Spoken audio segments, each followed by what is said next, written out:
Hi, everybody. This is Hondo Carpenter, your Las Vegas Raiders beat writer on SI and the host of the Las Vegas Raiders Insider podcast. And it's great to be with you. And even better, this beautiful lady of mine that I get the pleasure of sharing my life with is on with me today. Thank you, Shannon, for being with us. As you guys know, Shannon joins us during the season. Sometimes it's every 2 weeks, but she joins us to read your emails and I try to answer them. And if you have a Raider question, you can send it to Spartan Nation Mail, MAIL at yahoo.com. Put in the subject line Raiders Q&A.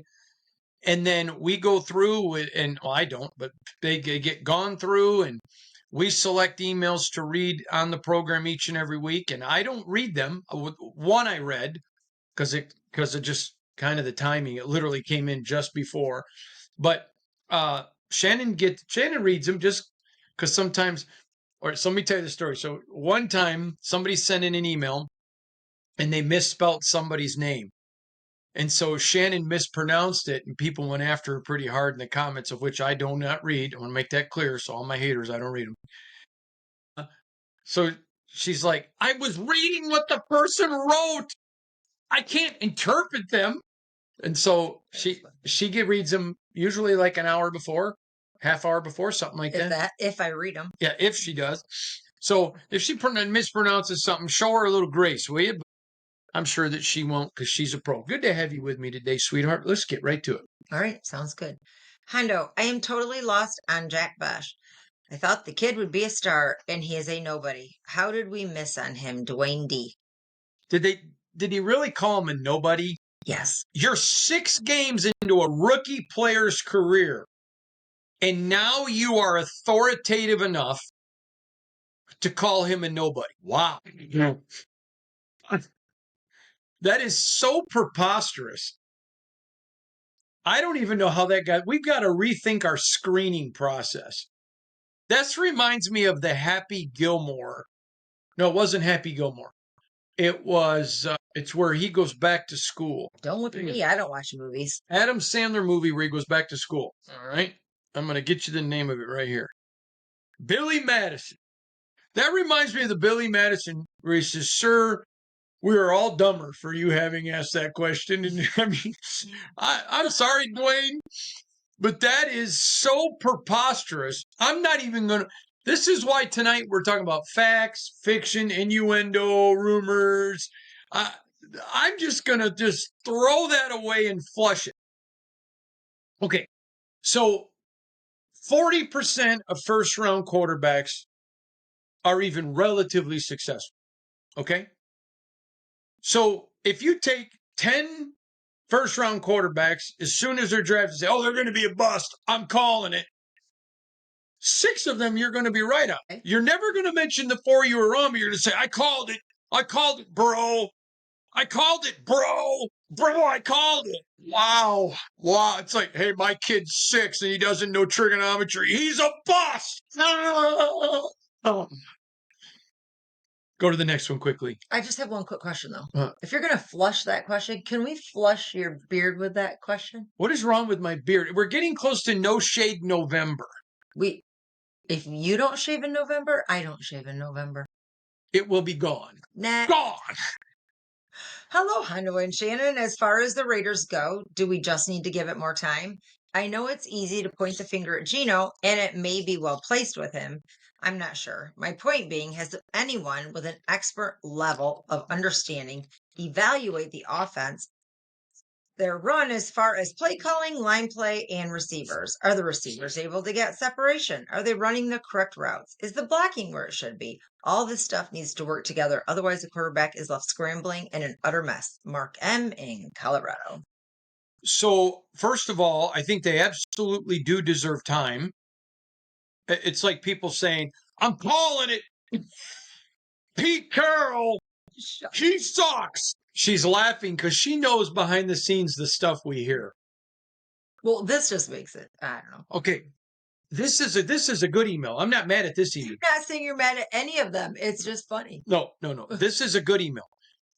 This is nothing to do. What's the guy? What's the person? Mark. Mark in Colorado. Mark, this is not directed towards you. What? Okay. So every coach the Raiders have had in the 6 years has been fired. Yeah. So I'm calling it Pete Carroll sucks. All right. Every coach gets fired. Remember Antonio Pierce's first press conference? Well, I got hired to get fired. He's right. He sure did. Okay. Spoke that one into existence. Yeah, he sure. Oh, I got to text him that. Anyways, I'm gonna remind me to do that after the. Okay. Shannon says you'll get a kick out of that. But anyways, what I would say to you is I think there are a few things. I think the biggest fault of the offense is I have been critical of some play calling and some formational stuff that I've not liked, and I think those are fair. I give Chip Kelly all the credit in the world. The man has forgotten more about football than I will ever know, and I know a lot.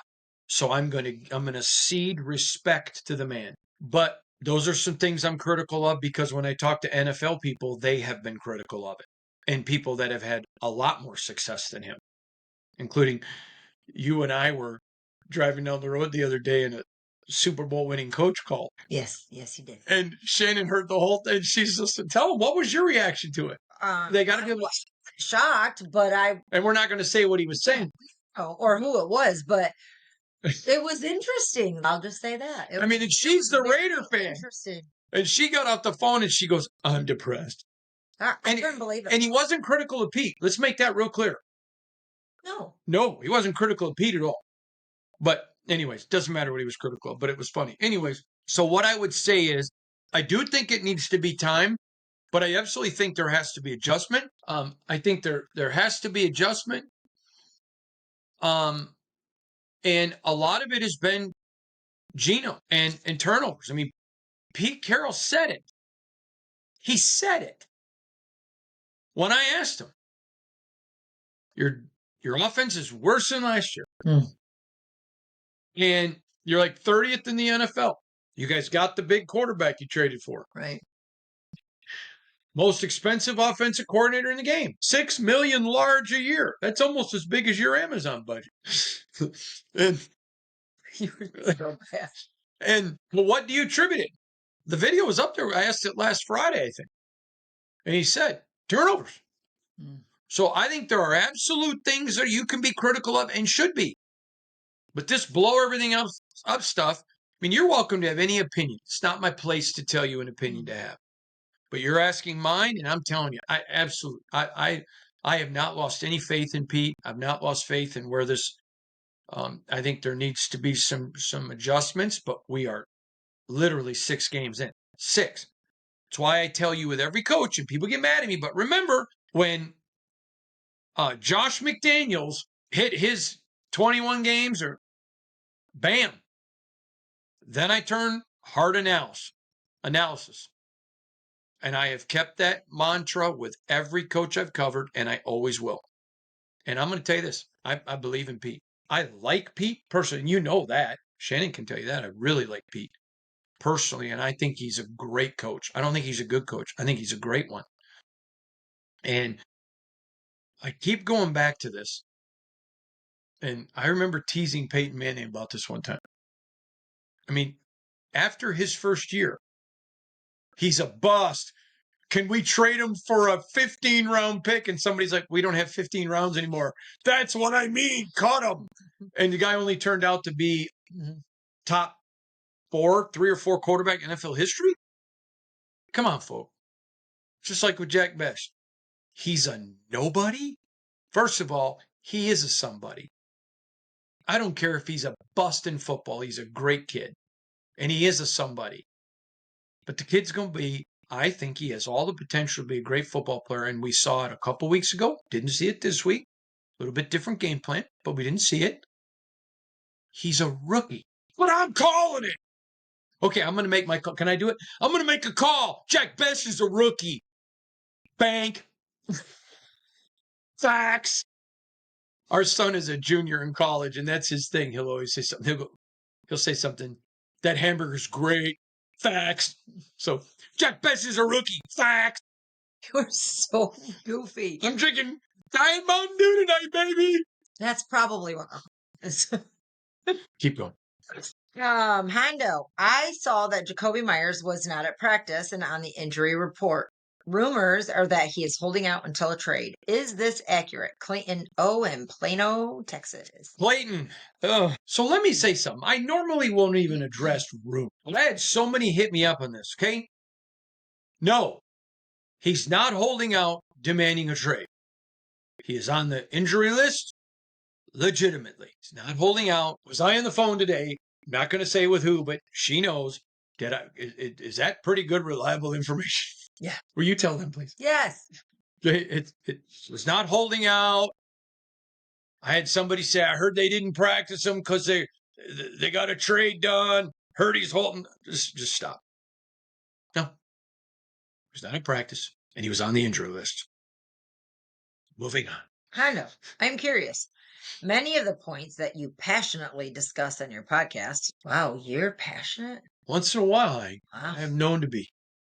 Let's go. Impressive. Like the decision to kick a field goal in the fourth quarter, Gino's big bucks comment, or Jordan Meredith's struggles compared to JPJ never seem to come up in your questions during Pete Carroll's post-game or Monday press conferences. I realize the podcast has a different, more animated tone, but is there a reason those same questions aren't raised directly with the coaching staff in a more measured way? It feels like those pressers often let them off pretty easy, and I'd love to hear your perspective on that balance between reporting and commentary. Thank you, Adam in Coral Springs, Florida. First of all, Adam, let me tell you, I love this question. I have no problem with this question. I think it's a great question. And believe it or not, I sense somebody, it doesn't matter, but I had somebody recently, why don't you quit asking softball questions? And I said, if you really feel that's what I do, then you shouldn't follow me. We ask lots of tough questions. Now, you're right. One of your criticism is 100% accurate. When I talked about the big bucks comments, there's nothing to ask Gino about. He said that. Mm-hmm. Now, I also talked to him about his struggles, but I brought up the big bucks, but there's nothing to discuss about it because he knows he said it. Right. Now, the field goal, I 100% agree. I should have asked about that. So I 100% agree. There was a reason that I did not, and I'm not going to get into it because it turned out to not be a relevant reason, but someone had thought something. And so I did not ask it. And it was a person who is reliable, but they didn't tell me it was factual. They just said, I think this. So there was a reason I didn't ask that question. But I think that's an absolutely fair criticism. I take total blame for it. I should have. But, I asked a couple questions last week. I ask questions every week from Pete. And, like I asked him last week about you've got the worst special teams in the NFL. I asked him about you go get the free agent I'm not free agent, but you go get the big quarterback you wanted, you highest paid offensive quarter in the NFL, and your offense isn't working. It's worse than last year. So the Gino I would not have asked because it's something that he said. So I don't know what there is to ask about it. But the field goal comment, I have zero problems with your criticism. I think completely fair. Again, my reasoning was somebody I respect gave me a reason that they thought that it did. And if that reason had been accurate, it's why I didn't ask in the post game. And then I found out after the post game press conference that it was not accurate, but it was after. So I have no problem with that criticism. Absolutely not. I totally deserve every bit of it, and you should have been disappointed in me. That being said, there is nothing I talk about on the podcast that I would be afraid to ask any of them. Now, sometimes we ask questions, and Shannon knows this, privately. So I'll give you an example. I remember, and I'm not telling you, I'm not saying this was or wasn't the Raiders, but I was covering a team, and I was pretty critical of a player. Okay. And I found out later something had happened on the sideline. And I was extremely critical of him. So I did not ask the player about something. And then sometimes we'll ask about things privately. So what happened is I talked to the player about what happened, and he said, "Yeah, I absolutely did it. This happened. Here's why I did it." And I'm like, "Okay, I'm going to give the guy a mulligan." And I didn't ask about it.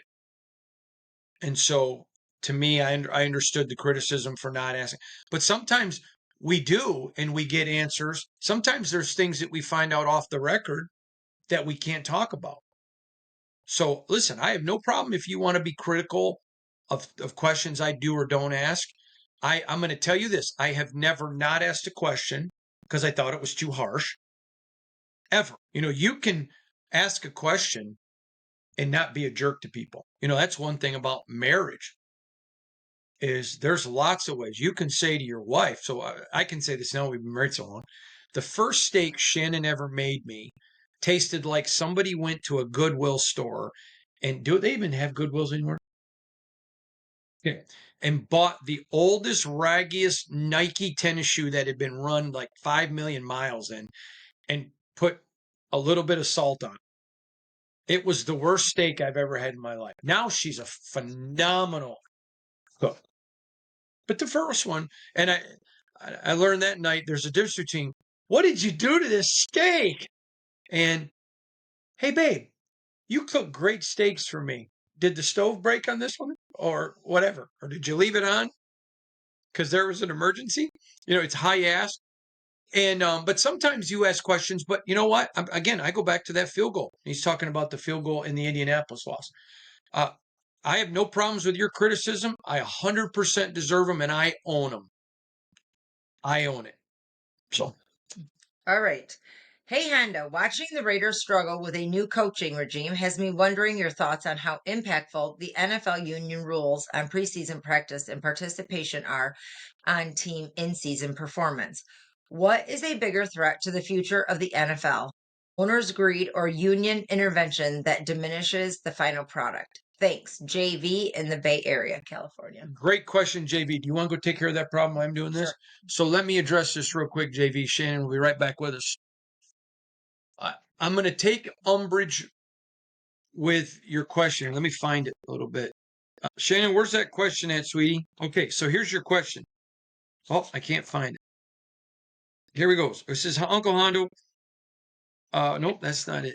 I'm trying to find it, but I can't. I don't know where it went. So basically, hey, Hondo, watching the Raiders struggle with the new coaching regime has me wondering your thoughts on the impact of the NFL union rules on preseason practice and participation, are on team and search in season performance.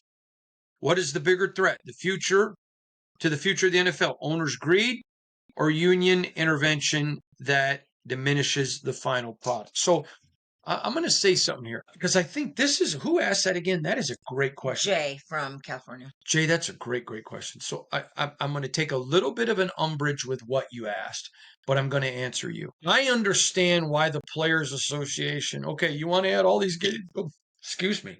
You want to add all these games? Great. Then we can't hit and pound. I just got done reading the book Snake.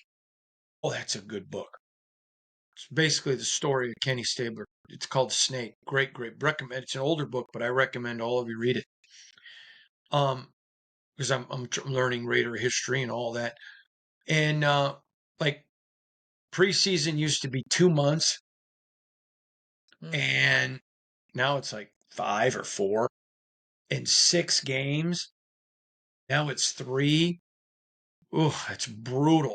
I mean, 2 and 3 a day practices and all of them in pads. So I don't blame the players for saying, listen, we physically can't do this to our bodies. And the owners, hey, let's up the amount of games. Well, there's player greed there too. Let's not put this is my umbrage. There's a lot of people who have their hand in the pot. So let's just put this all on the owners. That's not fair. I think the lack of practice is really, especially the first month. The first month of September. I mean, Shannon will tell you, we go to dinner with coaches and NFL executives, and they're like, yeah, the first month is basically the second month of training camp now. because we have less practices. We're only doing one a day. We don't hardly hit. We got days off. And we've had several tell us the first month of the season is still kind of training camp. So that's hurting the product. 100% factual. Number one. And now there are people that's going to go to 18 games, and I'm hearing that is not a if. That's a when. That is the dumbest thing. And I'm going to tell you right now, if they don't expand rosters and add more and if they add more players, you're going to start getting guys in the NFL who shouldn't be there. Mm-hmm. That's like, I almost think 32 teams is too many teams, but I understand why. But I liked it at 20. I mean, I think 26 teams is best, but that's neither here nor there. It's not going to go backwards. I just think no more franchises. I would go back to 16 games. I would go back to 14 games. And then every team makes the playoffs. However, go to 14. I mean, there's too many. When you're watching Super Bowls and the best teams aren't making it, so I think all of the above are the reasons. But I think that's a great, great question. And again, I'm telling you right now, I understand. I heard fans say, I want 18 games. I want more football. Listen, I'm going to tell you something. I am not a Raider fan. You all know that. She is. But am I not a football fan? Yeah, for sure. I love the game of football. We'll be driving down the road and there'll be 8 kids playing in a field, and I want to stop and correct some kid's hand placement on a 3-point. I mean, I love the game of football. It's an inanimate object. I love my family. I super enjoy football. I love her. I enjoy football. So I really do enjoy it. But I don't want to see it. Mm-hmm. I'm trying to think of how I can say this in a very nice way. So y'all know this is my bride. I love Shannon. I love her dearly. And if she's laying in bed and in pain, and a 94-year-old lady, and she's suffering, and she says, I'm holding on, Hondo. I don't want to die. I don't want to die. I don't want to disappoint you. And you're laying there in pain. I'm going to look at you and say, the moment you close your eyes, you see my dad, your grandma, your grandpa, Marissa, our daughter, and all of our loved ones who've gone on before, and you get to be with the Lord, and you're trying to hang on in pain and suffering. What are you doing? Mm-hmm. What are you doing? You're 93. I'm 97 years old. I'm coming right behind you here, sweet things. I mean, but my point is, I don't want to see the game that I love suffer. Right. It's suffering. And fans don't get a discount for September games. They don't get a discount for preseason games. And I don't want to see the game suffer. I want the game to be good. Okay, I'll give you an example. Baseball. Too many games. It's just too many games. I can't tell you how many of our friends that work in pro baseball that have said to us, too many games. Mm-hmm. It's like hockey. I mean, I love hockey. I love hockey. I mean, we were sitting in the owner's box at a pro hockey game with our son one night. And I love hockey. Center ice, owner's box. But the regular season of hockey there's so many games. It's like, okay, let's just get to the playoffs. And I don't want to see the game suffer, and the game is suffering. And if you expand the roster, you're going to get a lot of guys who just shouldn't be in the NFL. And I understand, okay, but we can raise 100 million more. Okay, but at some point, mm-hmm. people are going to lose joy in the product. Yep. If the product stinks. I'll give you an example. There's a restaurant that we really, really like. Great food. And for some reason, they decided to start cutting back a little bit on the quality of some of their food. And all of a sudden was like, we used to go there all the time. We're like, we don't want to go anymore. Hey, why did you? So, for example, they used to have really great cheddar cheese on the salad bar. We love salad bars. Mm-hmm. What is wrong with this cheese? I think it was, it wasn't like the high quality cheese or whatever. And pretty soon we just quit going. It's not good anymore. I don't want to see the product fail. Okay. It's like officiating. We know so many people who are officials. Mm-hmm. Good people. I just want to see the NFL invest in full-time officials. I don't remember if you saw the podcast I did where I had Rick Goslin, who's considered by many one of the greatest NFL writers of all time, who talked about his plan to make all of the NFL officials full-time. The NFL can afford this. They don't want to, but they can. And let's up the officiating. Officiating shouldn't cost teams games. Right. And let's fix the officiating, fix the product. And I always say this, it's a term in business. Fix your product. Always be improving your product. Not looking for where you can cut, but how can I improve it? And I think this is a great question. And I think they're both hurting the game. Good afternoon, Unc. They all wanted Bowers and Genty. I got me a Geno jersey because I believed in him. Is it possible that we could see some Pickett and or Miller starts? Gerald T. Thank you, Gerald. So his family must have got other jerseys. He got a Geno. So let me say this to you. Okay. Do I think there is a chance you could see Pickett or somebody else start? I think if Geno continues his turnover trend and we're sitting here starting November and you see multiple interception games continue, yes. Do I think we will? Do I think he'll throw another multi-interception game this year? I do. Because people in the NFL thought he was a 10 to 15 quarterback. Okay? Games 1 and 3, he was a top 2 and a top 5. Games 1 and 3. Games 2, 4, 5, he was bottom. Game 6, 20 to 25. My point is, I don't think he'll ever be a 1 to 5 guy or even 1 to 9. But we're just going to have to wait and see how it goes. If he continues, absolutely. Absolutely. Let's keep going. Do we need to be prepared for trade requests? My Raiders disaster barometer is telling me that we have a bad weather coming our way. God bless you, Hondo. Total love and respect from Mike W. in Dallas.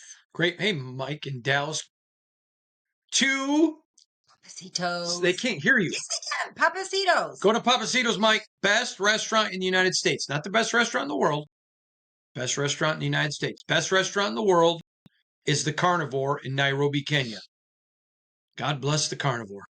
Someday I'm going to go there. Best restaurant in the world. Every time I go to Nairobi, Kenya, I always eat at the Carnivore. You should too. But anytime I can go to Papacitos. We go the first week of December every year. We fly out in the morning for her birthday. We go to eat Papacitos. Love you, Uncle Jerry and Aunt Marlene and Adam and Crystal and Nicole and all the family. We have family there. We go there and we eat Papacitos for lunch, Papacitos for dinner, and fly home that night because it's her birthday present. Why are we not doing that in my birthday? We can. Your birthday, we're usually at NFL owners meetings. Oh, yeah, that's right. I forgot about that. Then they should always be in Dallas There you go. or Houston, anywhere in Texas. San Antonio would work. Okay. But so what was this question? I'm sorry. His disaster barometer. Oh, yeah. Bad I think anytime, requests. yeah, anytime that you see teams struggling, that happens. So I would think if the team continued, they really let some steam off with that win. Man, they needed that win.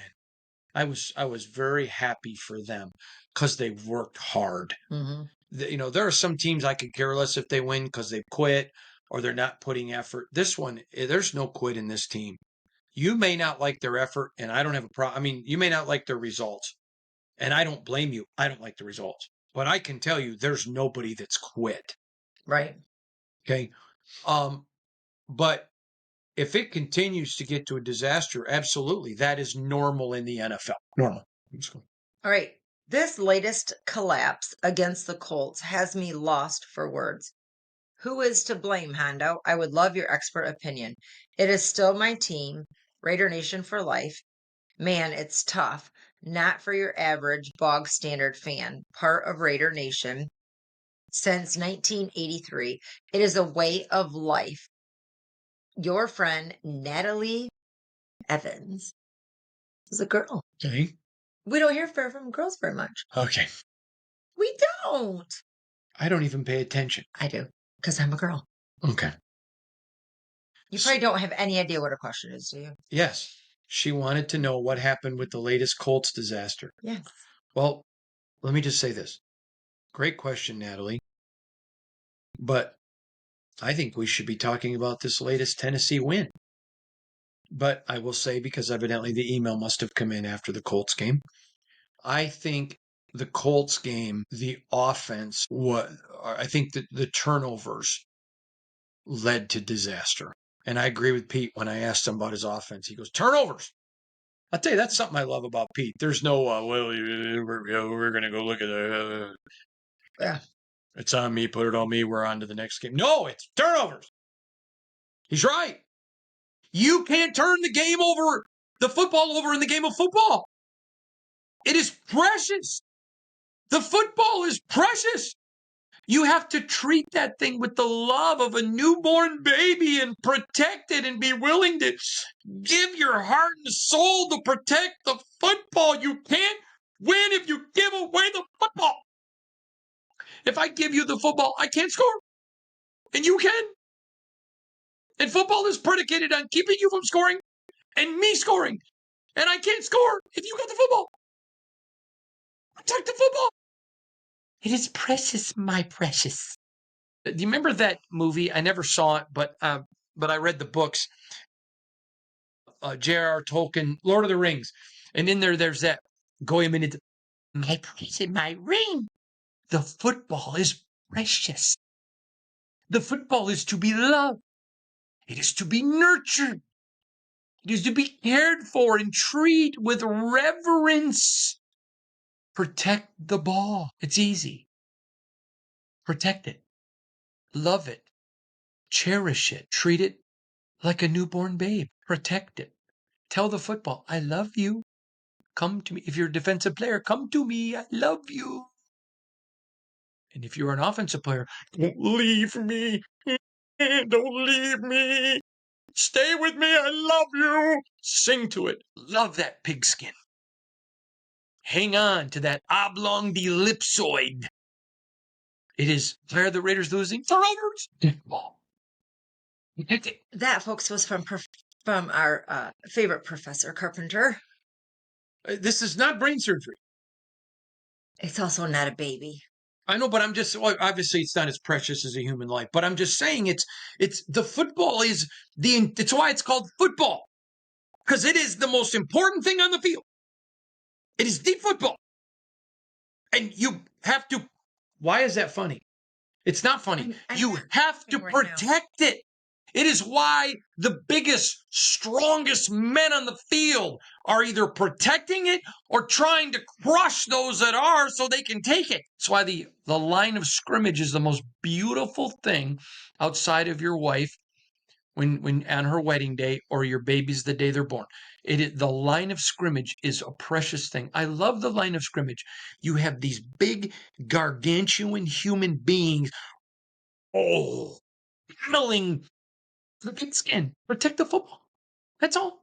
That's all they ask. Protect the football. Hello, Hondo. This is Ben in Syracuse. I hope all is well with you. I've been in Syracuse. My question to you is, do you think the Raiders' struggles are more to do with preparation or execution? Execution. I get that there are players injured and there are quite a few players getting big minutes, but there are too many plays where mistakes are happening and guys just don't seem prepared. Thanks. And Semper Fi, Ben C. Oh, hey, that's a Marine right there. One of our American heroes. God bless all of our warriors. Love Thank you all. For your service. Thank you for your service. We were out to lunch today and saw a guy that was a Navy vet. I think he was in Korea. His hat said Korea, right? Oh, I didn't see his hat. I only saw his coat. And his coat didn't say. His hat said Korea. And man, we bought that guy's lunch as fast as we could. God bless our warriors. past, present, and future. God bless all y'all. Love you so much. So grateful for you giving us our freedom and protecting it. I don't care about your color, your politics, or your religion. If you're willing to give your life to protect our precious country, you are valuable to us. Semper Fi to you, sir. God bless you. Let me just say this to you. So first of all, Pete Carroll is tremendous at preparation.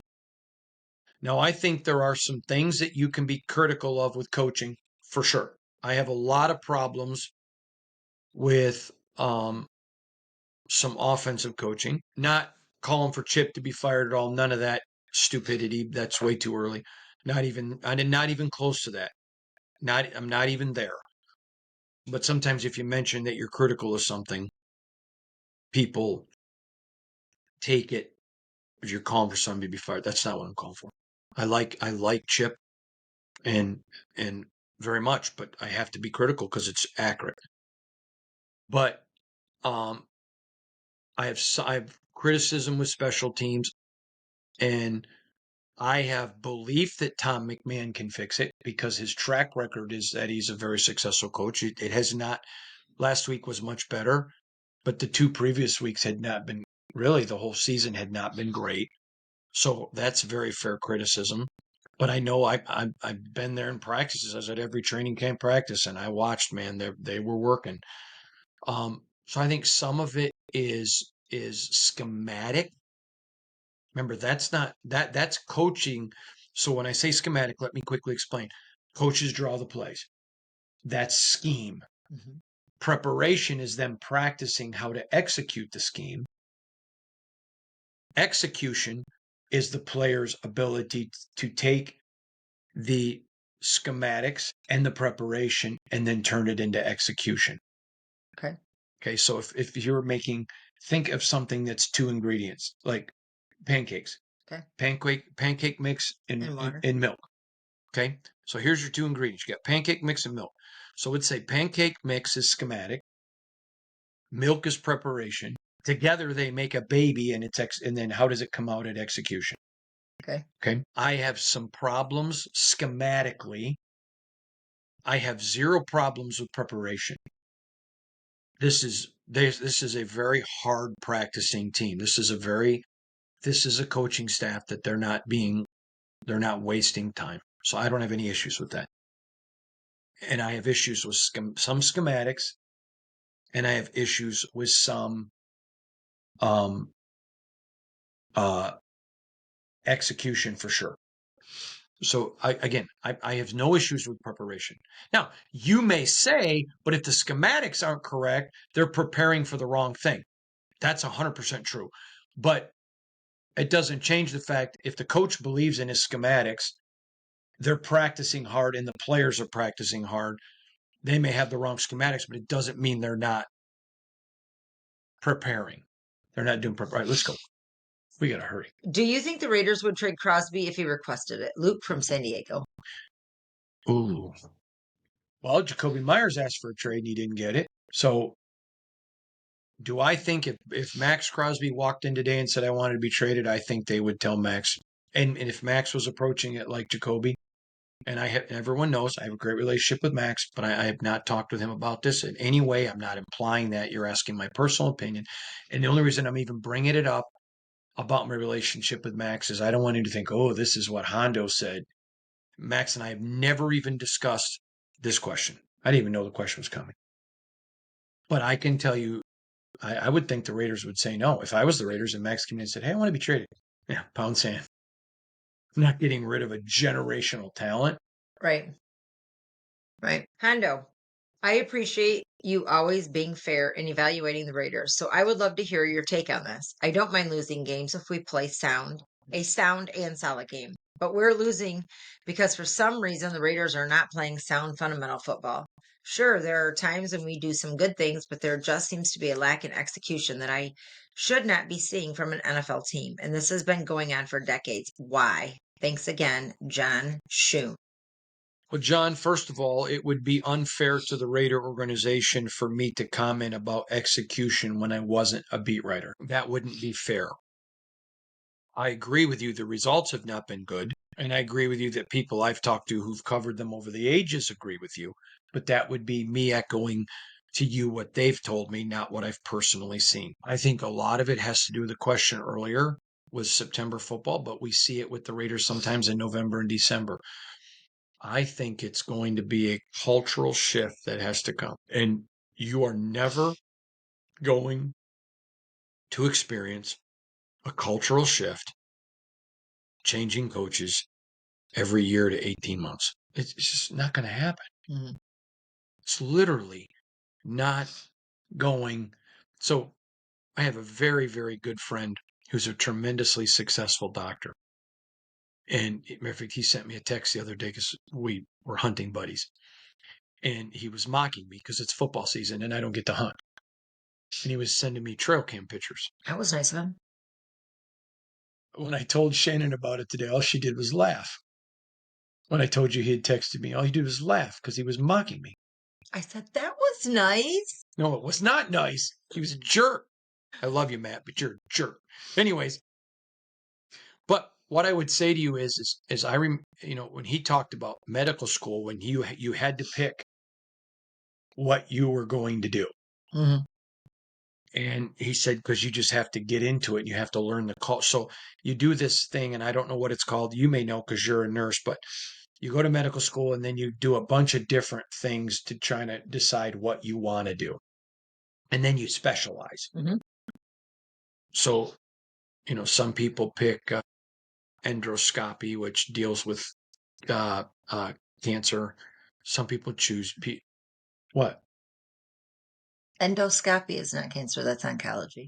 Oh, it's oncology. I'm sorry. Some people pick What is endoscopy? What is that? Like your throat? Tubes that go down your throat. So it's a Goes tube. It's for- a tube. A throat doctor. Endoscopy, yes, goes. It's a throat doctor. Endoscopy is a procedure. It's a tube that Okay. goes down your throat. So you get into oncology because you want to study cancer, or you get into pediatrics or orthopedics, whatever. And it takes years. And the most successful franchises have a culture. They sustain it. They stick with it. The biggest problem with the Raiders is it's systemic. And as soon as things don't work, fire him. Jack Bash, nobody calling it. I remember one time in particular, I was young and I had really screwed up. I was a teenager and I had really, really screwed up. You know this story. And I felt terrible. I had done wrong. And my dad had punished me very tough. And I deserved it. I deserved it. And I was really down in the dumps for several days. And I'll never forget, as long as I live, one day he came in my room and he looked at me. He said, "What you did is wrong." I said, "I know, Dad." And he said, "I'm so proud of you because it's been several days and you're still feeling bad. You weren't feeling bad because I punished you. You're feeling bad because you know you did wrong." I said, "I know I did, Dad." And I'll never forget, he looked at me and he said, "The fact that you still feel bad about it makes me so proud." He goes, "Now get up off this bed, put your smile back on your face. You screwed up, but you're not a screw up." Ooh. Man, as a kid, you want to talk about feeling 10 feet tall and bulletproof. I was ready to take on the world, man. My dad, my hero. The same man that had punished me, and I deserved every bit of it, was now, that's my boy. And and sometimes you just, you thank God he didn't throw me away. Well, I mean, how many parents are, "My kid, he's just a reprobate. He's just I mean, man, don't speak that crap over your children. And sometimes they're a nobody, or, "Oh, Pete's lost touch. Fire him. He sucks." I mean, that's just not the answer for everything. It's just not the answer. We have proof that firing isn't the answer. Yeah. How many more people you want fired before you realize you've gone with the guy who's never coached? You've gone with the guy that won a Super Bowl against you, who you had previously. You won a guy who was a coordinator that won a lot of Super Bowls, but had failed as a head coach. You got a guy that had never been a head coach. Now you get a guy that one of a handful that's won a championship in college and in the Super Bowl.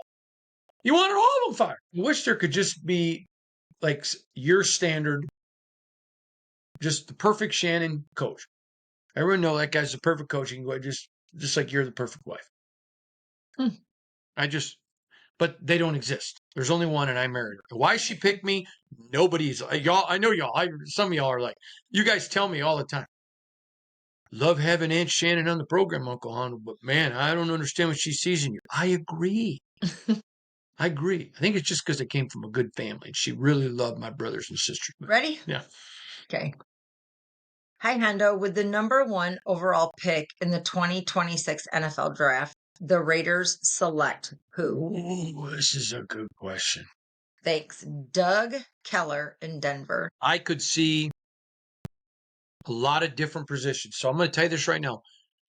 I think the Raiders will go quarterback next year. Okay. Okay. And because I don't know where they're going to be, I can't answer that. But I'd keep your eyes on Mendoza at Indiana. And there are some other guys, not just him, but that's a name I've not talked about before. And we'll just say that. But I think there are a lot of guys. We'll just have to wait and see. I don't know. I think you could see him go offensive line. I think you could see him go linebacker because the Raiders linebackers are older. They've got Tommy freaking Eichenberg, who everybody knows how Uncle Hondo feels about Tommy freaking Eichenberg. Now, boy, Pete, I asked Pete about him on Monday. Pete's like, yeah, that guy can go for us anytime. Pete, Tommy freaking Eichenberg, love that guy. I always tell him, I know you're a Buckeye, but you hate Michigan and I hate Michigan. Go green. Go green. Go green. Go green. You hate Michigan, I hate Michigan. So we kind of bond over that. I could see him go there. I could see him. I don't want them to, but depending how everything shakes out, I mean, they could go after a wide receiver for sure. I don't think they would do first round next year with that. I don't, but I think there are a lot of options on this team. They could go corner. So there are a lot of options on this team. But if I had to pick today, I think they go corner. But we don't know where they're going to pick, so it's hard for me to say what quarterback. And what if they're picking in a spot where they can't trade up and all the quarterbacks they like are gone? So let's say there were 3 quarterbacks that the Raiders really liked and they have a first round grade on. Well, what if they can't get to them? Mm. So again, I'm not being evasive. If I had, let's say that they're picking in the top 10, which I think is a chance, top 15, let's just say top 15. I think you have, depending on where you are, Mendoza's a name we have not talked about a lot. Kid at Indiana, taking on Michigan State this week. I hope he has a great game every week, but this week. Because it's Michigan State. That's going to be brutal. Just keep your eyes off Bloomington. Just don't even watch. Let's go. Hello, Uncle Hondo. This is El Blow from Vegas. I am a diehard Raiders fan, and I have been for a long time. It is harder and harder watching this team be bad game after game, year after year, and we just can't get it together. My question is with Gino.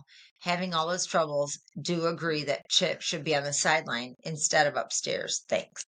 This is a great question. By the way, I love the name Lorenzo. A guy that I love, Lorenzo White, one of the greatest running backs in college football history, should have won a Heisman if it were not for Bo Jackson. I'll be back, Shannon. That's almost impossible. Maybe it was Herschel Walker. One of them held him back. Him or Bo. Anyways, went on, had a good pro career, not a great pro career, but Lorenzo, love you, Lorenzo. But anyways, this Lorenzo, love your name. Let me just say this. I don't have an opinion on whether Chip should be upstairs or down. I really don't have an opinion. Because each dynamic is different. So let me give you an example. And in parenting, some kids, you got to get down on all fours and just kind of look them in the eye. Pick them up, put them on the table. Dexter's that way. Mm-hmm. When Dexter when you need to talk to Dexter, not even correction, but when you just need to talk to him, you got to put him up at your level, or you got to get down to his, and you got to say, "Look me in the eye." How many times a day do we say to Dexter? We always tell Dexter Ernest Wayne Carpenter, our 3-year-old, "Look us in the eye," because he's always blah, blah, blah, blah, blah, running all over. Then we have some kids; they don't have to look us in the eye. You just say it, they get it, They get it. They understand it. I don't, because I've seen both that have worked. So I don't think it's one size fits all. However, if it continues, then you say, okay, it's not working. The offense is worse than last year. Come down here and try. Right. That's a very fair question. But I don't have to me, there's no static. You always want the coordinator here or there. To me, it doesn't matter. To me, it comes down to personal choice.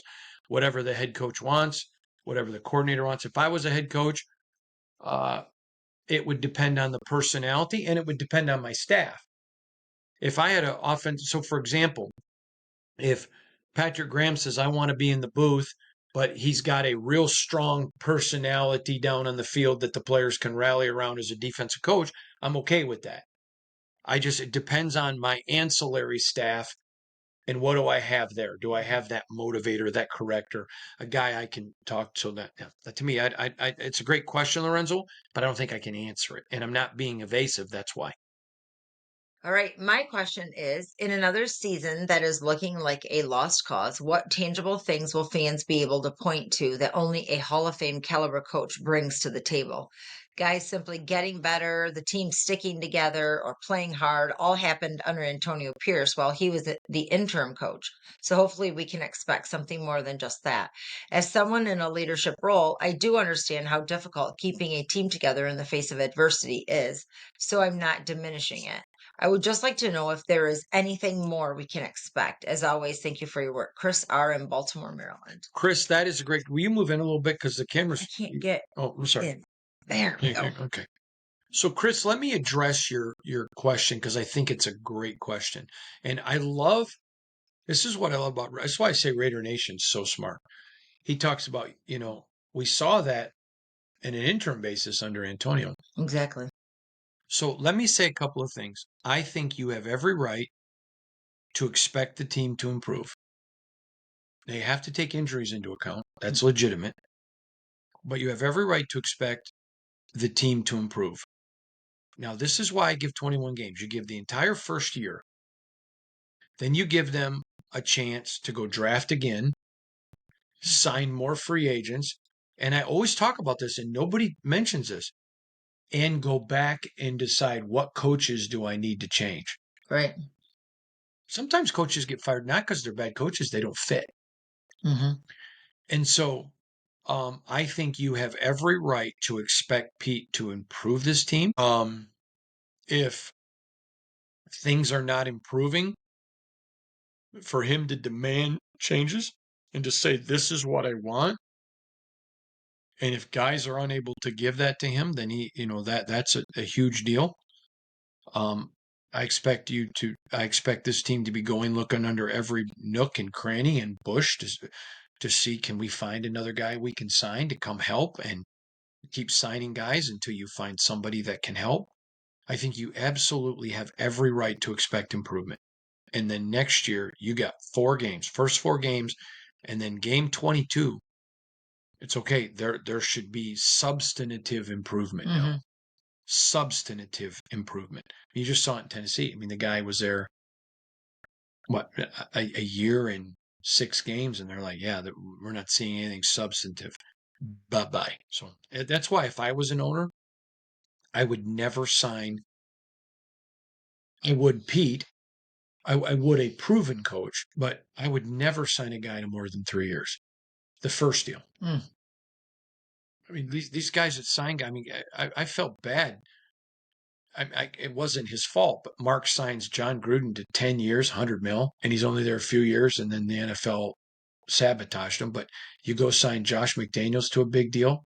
Mm-hmm. You fire him after 20 some games. I mean, it's brutal. But I think you have absolute right to expect improvement. 100%. And if you're not seeing improvement, then so like you remember, go back and watch the video. I think it was last Friday. It could have been Monday, but I think it was Friday. I asked Pete this question. I said, when your offense, when your team is struggling, how much more involved do you get? Now, listen, Pete's 100% involved. He's a great coach. But how much more? Mm-hmm. And I think, it's not time to panic. after 5 games. Mm-hmm. But I asked, how much more do you get involved? Right, right. We're sitting here after week 10. They're 2-8. Or you're sitting here after week whatever. Then I think you ask, okay. Mm-hmm. I mean, but I think this was an absolute, and I loved his analogy. We saw them improved with Antonio. Mm-hmm. 100% we did. But I think those are fair. But again, those are adjustments he can. If the effort is made towards adjustment, they're going out, they're signing new players, they're bringing guys in. Pete's getting more involved. You're seeing some schematic changes. If they're not working, okay, then they're finding out what works and what doesn't. So that in the off season they can address all that. Then they come back and they've got those 4 games to show you improvement. But if you're seeing no adjustments, no changes, and they're just running the same crap out there every week and you're getting the same crappy results, that's not what you're going to see with Pete Carroll. All right. Dear Hondo, I am a longtime Raider fan, but this has been one of the toughest seasons I have seen since the move to Las Vegas. No matter the head coach or GM, it feels like the results, growth, player development just aren't there. This isn't a knock on Mark Davis. I respect that he spent big trying to get it right. He sure has. But it sometimes feels like his hands-off approach lets coaches and GMs operate without accountability, almost taking advantage of his trust. Do you think that there is any truth to that, or are fans missing something behind the scenes? Thank you for your time, Raul P. in Arizona. So let me tell you this. A former Raider coach told this to Shannon and I, and it's pretty powerful. Mark Davis, almost after every game, has a bunch of questions he wants to ask. Mark is now one of the best owners in the NFL. And I always laugh when people say, you have to say that. No, I don't. The guy is willing to spend any amount of money. He knows what he doesn't know. Mm-hmm. He knows what he doesn't know. And so he goes and tries to hire people. His hands-off approach reminds me a lot of Biscotti with the Ravens, and a lot of the, Arthur Blank, with Atlanta. I'm thinking of a couple other guys, but he's not like them. But he goes and hires successful people. Now, sometimes I think he's listened to the wrong people. Right. Sometimes he's listened to the wrong people. And guess what? I have too. We all have. And so that it comes with experience, and it just comes with, remember, I think Al Davis is an American icon, not just a football, but he didn't train his son. And so he gives Mark this $1 billion business at the time. Now it's significantly more than a billion. And imagine how many guys would be given $1 billion business and wouldn't run it into the ground. Right, for sure. And I think Mark was handed a ship and told drive it and no license. And somehow they haven't won, but they also haven't destroyed themselves. In fact, they're up 700, 800% in value. The best headquarter facility in the NFL, the best stadium in the NFL. The guy's paying $100 million large to former employees that he fired because he was holding them accountable. So I think Mark gets a bad deal. I understand why Mark gets the deal, and Mark understands it. Mark understands it's a franchise where win Super Bowls, they love you. Don't win Super Bowls, they hate you. Exactly. And I'm going to tell you guys something. And nobody wants to hear this. And I get it. Nobody is more angry about the losing with the Raiders than Mark Davis. I'm just telling you flat out. And he cares, matters. And I can tell you this. I was asked recently by a friend of mine who's a beat writer that covers another team. And we both love him. He's a great guy. And he goes, he asked me a question about Mark Davis. I said, I want that guy to win so bad. He's a good man. Mm-hmm. He's a good man.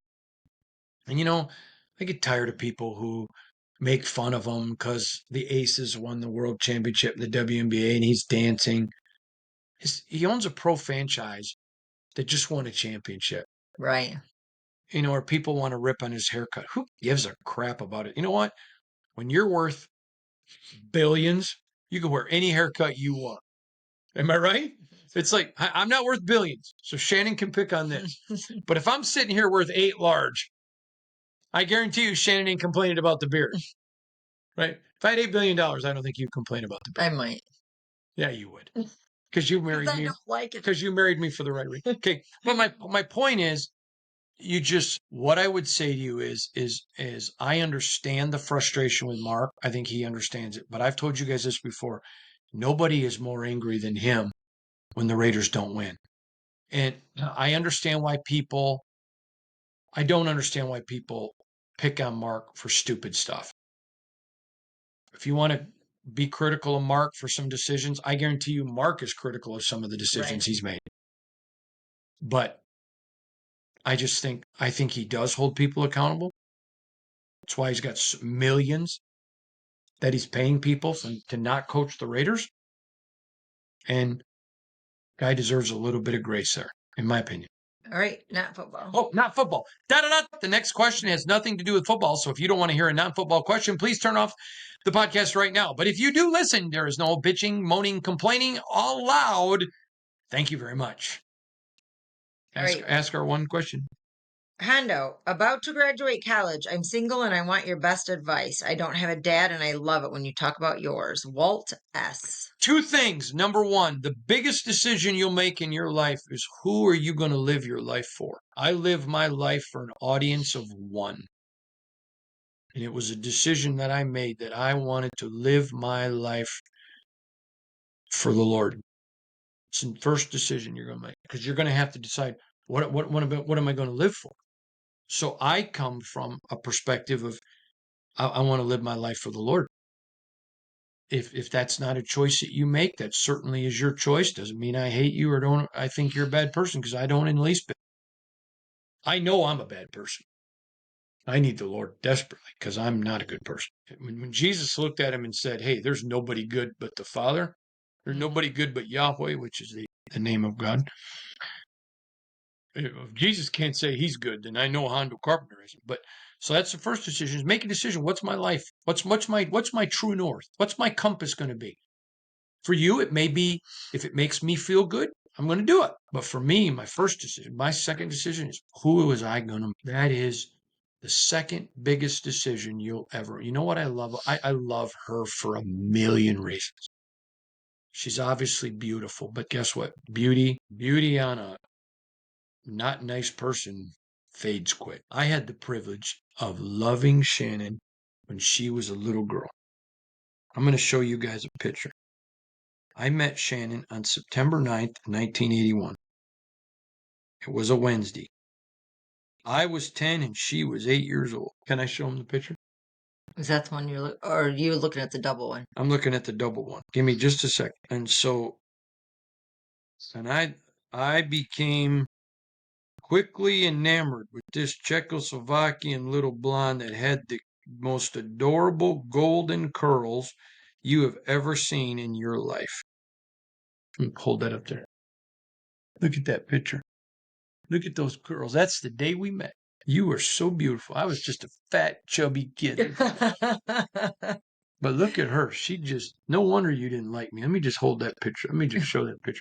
Look at that picture. She's not the prettiest little 8-year-old girl you ever seen. You look like a sweet little girl there, but now you're a gorgeous woman. But isn't that just the fattest, just ugliest little kid you're I just ugly. I was ugly. Okay. But anyways, who are you going to marry? Who are you just going to say, I trust you with my life? And those are the 2 biggest decisions that I give you. What's your compass going to be? Now, the compass is a lot of things for a lot of different people. Some, whatever it may be. But you asked me what was for me, and for me it was the Lord. But second of all, it was, who are you going to marry? This woman is a phenomenal mother. Oh my God. And I mean that literally as oh my God, I cannot believe the mother she is. phenomenal mother. She is the perfect wife. And I understand she's not perfect, but she is literally the perfect wife. She is a amazing daughter, so devoted to our parents. She's a incredible nurse. I can't tell you the number of times doctors will call, and I've heard doctors tell her, "You saved this patient's life. You saved me from a lawsuit. You're the best. Thank you." She is a great, devoted sister. She's an amazing grandmother. She's a great cousin. She's the best friend in the whole world. Just and pick that person that and don't get married until you absolutely find the person I can't live without them. Because when you can't live without them, so my dad used to say it like this. This was so good. He'd say, if I said to you, "Are you willing to give up oxygen?" What's your answer? No, No. Why? because I can't live without it. Correct. Wait until that person comes into your life that pushes you towards true north, that says, you have to have the same true north, whatever that is. It says, I'm going to pursue that. And then you can't live without. I have no desire to live without Shannon. I have no desire. And I said to Shannon the day I got down on my knee and I asked her to marry me, I said, I want to ask you one question before I ask you the second. She said, what's that? I said, do you promise for the rest of our life you will pursue the Lord and love the Lord more than you will ever pursue or love me? Did I or did I not ask you? Mm-hmm. You did. And she said, I promise. And I said, then will you marry me? So whatever your true north is, find somebody. If your true north is just making money, then find somebody who's a gold digger. But whatever your true north is, find somebody, because you got to be in unity. Two people can't walk together unless they walk in agreement. Amos 3:3. And so find somebody who's going to pursue true north. Find out what your true north is and find somebody out who will pursue it. Okay, there's our one question. Thank you all so much. You have a second one. I don't know if you want to take the time. All right, real quick. Uncle Hondo, I love my wife like you love Aunt Shannon. Catherine and I are having a son due November 15th. I love all the advice you give, and I know the God part from the last guy that asked, but do you have any non God dad advice? Michael from Toronto, Canada. Yes, Michael. Never discipline angry. No. Don't ever discipline in anger. If you're angry, send them to their room. And then discipline them after, because sometimes kids will make you angry. Mm-hmm. God knows I did that to my dad enough. Sorry, Dad. But he's in heaven, but man, sorry. But absolutely never discipline in anger. You have to discipline. You have to. But don't do it in anger. You never want your children. You want them to be respectful, but you don't want to raise kids that when they mess up, their first thought is, "Oh my God, I don't want Dad to find out." You want your kids when they mess up to say, "Oh my God, I gotta go talk to my." Mm-hmm. You discipline, but never discipline in anger. All right, buddy. Appreciate all of you. God bless you.